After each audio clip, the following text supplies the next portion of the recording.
আসসালামু আলাইকুম। আজকে আমরা ইন্টিগ্রেশনের একটি খুবই গুরুত্বপূর্ণ এই ম্যাথটা এডমিশনে যে কতবার আসছে, কিন্তু ম্যাথটা দেখেন একদম মূল বই হচ্ছে অনার্সের ক্যালকুলাস বই থেকে ম্যাথটা একদম সরাসরি আছে, কিন্তু এডমিশনে যে কতবার আসছে প্রতিস্থাপন পদ্ধতিতে একটা ইন্টিগ্রেশন কতবার আসছে হিসাব নাই। ঢাকা ভার্সিটি হতে শুরু করে সব বিশ্ববিদ্যালয়ে প্রশ্নটা আসছে, খুবই গুরুত্বপূর্ণ একটা ম্যাথ।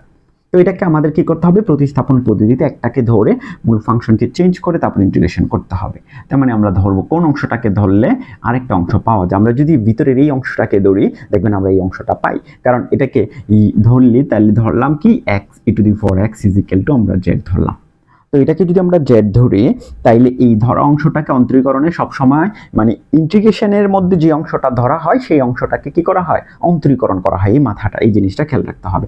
তাইলে আমরা যখন এক্সকে ঠিক রাখবো, এটা ইউভি হয়ে গেছে, তাইলে এক্সকে যখন ঠিক রাখবো অন্তরীকরণ করবো ই টু দি ফোর এক্সকে, e to the four x করলে e to the four x plus, এবার ই টু দি ফোর এক্সকে ঠিক রাখবো, এক্সকে করলে হয় অন্তরীকরণ ওয়ান, এখানে এখানে হবে কত ডিএক্স আর এই ডিজেড। ঠিক আছে, এখন এটাকে যদি আমি একটু কাজ করি, আমরা কি করতে পারি, এখান থেকে একটা e to the four x common নেওয়া যায়, তাহলে এখানে ওয়ান প্লাস এক্স আর dx is equal to dz আসলো।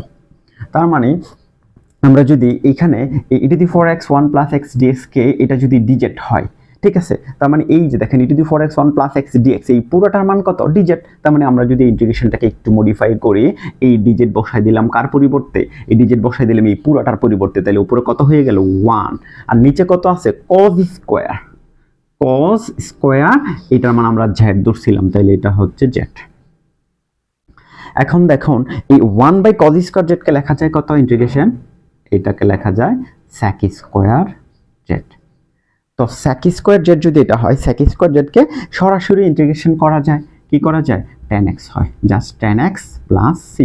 বাট আমরা যেহেতু এটা যেহেতু জেড ছিল ten Z plus C, but আমরা যেহেতু অঙ্কটা ধরে করতেছি, জেড তো আসলে জেড ছিল না, ছিল কি আকারে, এই ফাংশন আকারে। তার মানে জেডের মানটা আমাদের ব্যাক করতে হবে। ঠিক আছে, জেডের মানটা ব্যাক করলে X E to the four x plus C, তার মানে ten X E to the four x plus C. ঠিক আছে, আমাদের আনসার কোনটা, আনসার হচ্ছে এটা।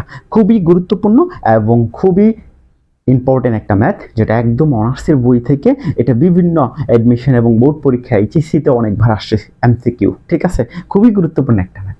ঠিক আছে, আশা করি সবাই বুঝতে পারছেন। ওকে, একটা অংশকে ধরলে আরেকটা অংশ পাওয়া গেলে আমাকে প্রতিস্থাপন পদ্ধতিতে করা লাগবে। ঠিক আছে, এটা মাথায় রাখতে হবে যে একটা অংশ ধরলে আরেকটা পাওয়া গেলে প্রতিস্থাপন পদ্ধতিতে কাজ করতে হবে। ওকে, আজকে এ পর্যন্তই, ধন্যবাদ সবাইকে।